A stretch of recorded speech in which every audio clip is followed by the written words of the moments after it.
fastworkinglovespells.com, and that was Mama. Today I want to touch briefly on the art of wishful thinking versus putting in a little elbow grease. And this is primarily for people who resort or seek out spellcasters or witches, whatever you want to call us, such as myself and others.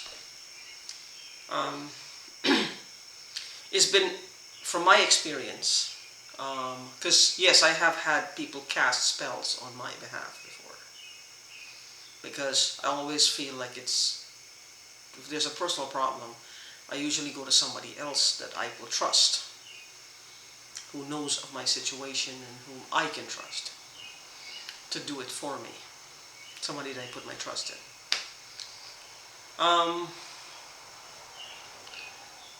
So what I will do here is look from my experiences.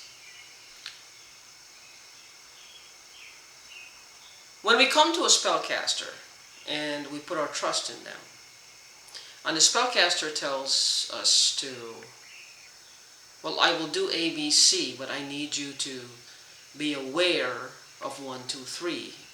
Don't act in a certain way, or don't do a certain thing, or don't try to antagonize a situation. It's always good to listen to them, because they're doing the work. They're objective. They are objective, and they can, from beforehand, look at it, and they can see the two people involved, which is you and the other person.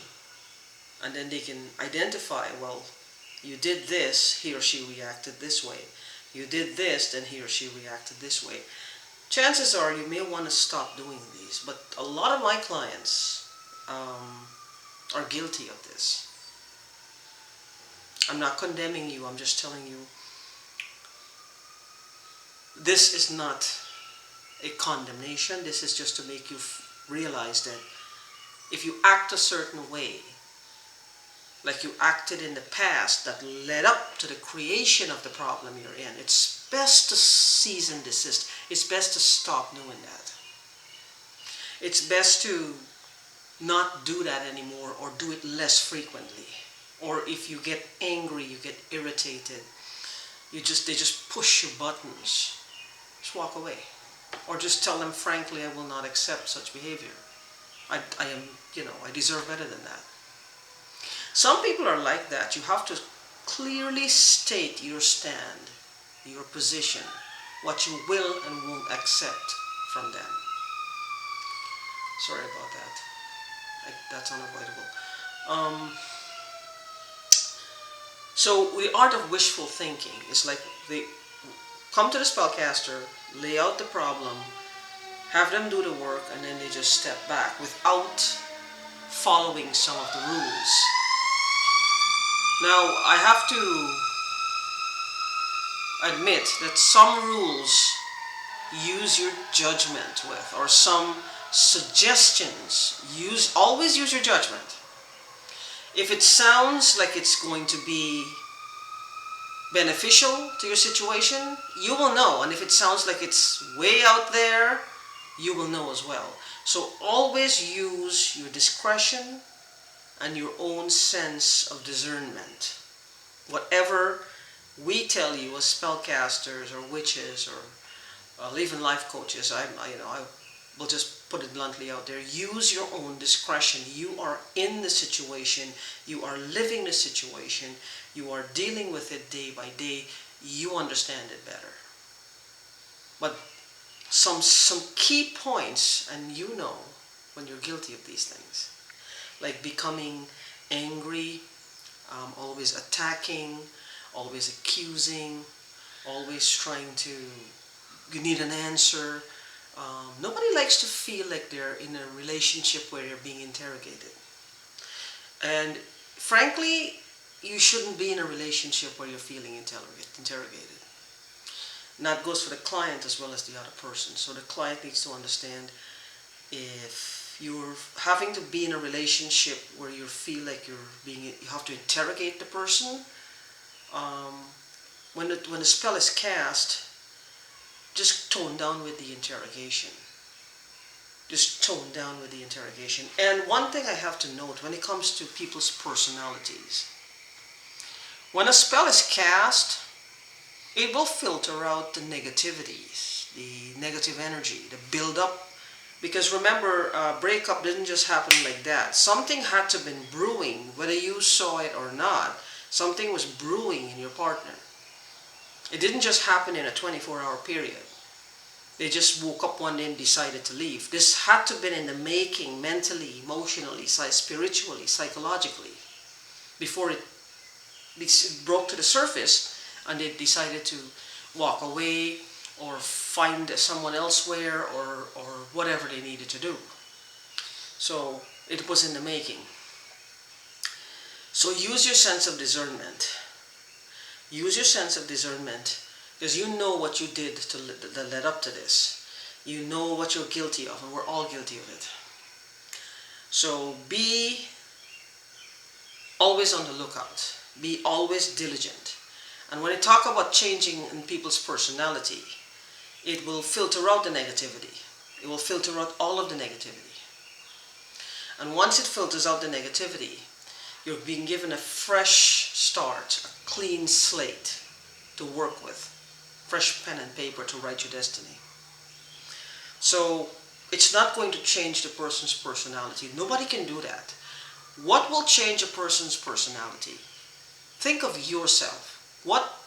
Think of the last 2 years. Surely you will see that you are not the same person now as you were 2 years ago. If you're honest, you will know that. Whether you're downright rotten right now, or you're the best you've ever been in your life, you're fittest you've ever been in your life, the most financially secure you've ever been in your life, things have changed from 2 years ago. And not just because of the corona, but things have changed. You have changed. You are not the same person you were 2 years ago. So, but personality-wise, when things change in your life, as your reality changes, you become more financially secure, you start to go to the gym, you start to have a new circle of friends, you start to wear different clothes, you start to clean your house more, or the opposite, you will find that your personality will change. As your actions change, your personality will change. So a lot of times the client will say, well, I want his personality to change. You have to be patient with that, because they will come back like they were before, minus the negativity and wanting to run away and all that. They will come back, but they'll come back with the same personality. Now it's time. This is where the spell will bring them.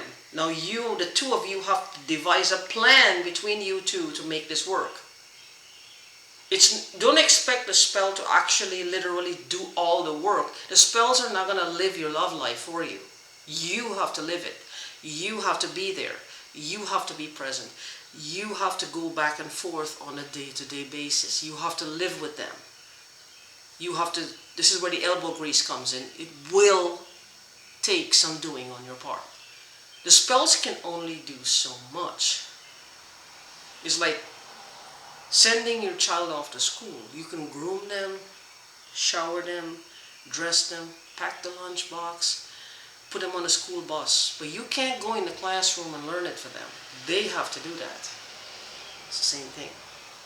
There's only so much it can do. It can bring the person right here, bring them back in your arms. But you still got to do the work to get that personality shift. Find a new circle of friends, new things to do. Do something you've never done before. Do something that excites both of you. You know, just do something different, but put a little bit of elbow grease in it. So you're not just expecting everything to be done like it is in a bag, and then you feel, well, the spell didn't do its job. You have to work. A little bit of elbow grease. A little bit of doing on your part.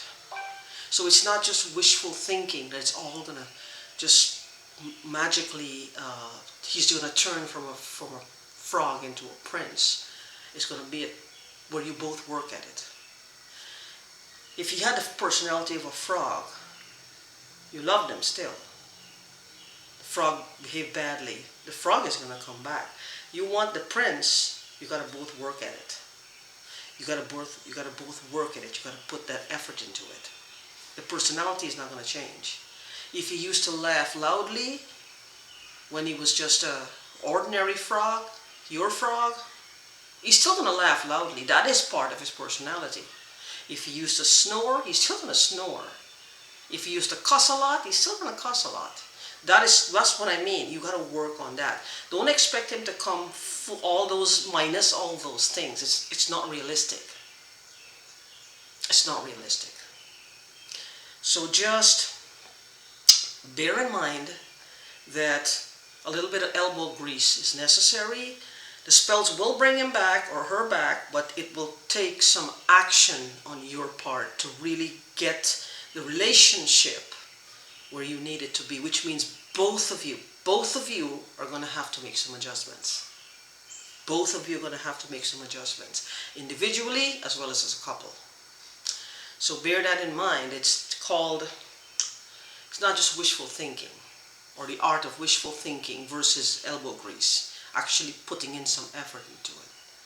The spells will remove the energy and bring them back, but to get the relationship where you need it to be so it doesn't go to the opposite way again. This doesn't happen. There's not a repeat performance. Some help is needed. Because the spells will not live your life for you. It's not where you just sit down and don't expect to play your part. You have to play your part. The same thing goes for lotteries. Like, everybody wants to win the lottery, but nobody wants to buy a ticket. The lottery is going to be drawing in 2 hours. You're sitting on the couch and watching a movie. Or doing something. There's $20 million or more that they could win for $1. The wise investment of $1. But nobody wants to get up off the couch and go get it. Nobody wants to make the changes. That's my point. And when you win, when somebody else wins it, don't complain then. Don't complain then. So with that in mind, I offer love spells, money spells, healing spells, almost any spells except for revenge and curses. I don't do those. And I also offer tarot readings, and I'm really good at tarot readings. My website is fastworkinglovespells.com, and I'm on Facebook as well as Fast Working Love Spells, and my phone number is 405-332-3968. That is 405-332-3968. Thank you. Peace.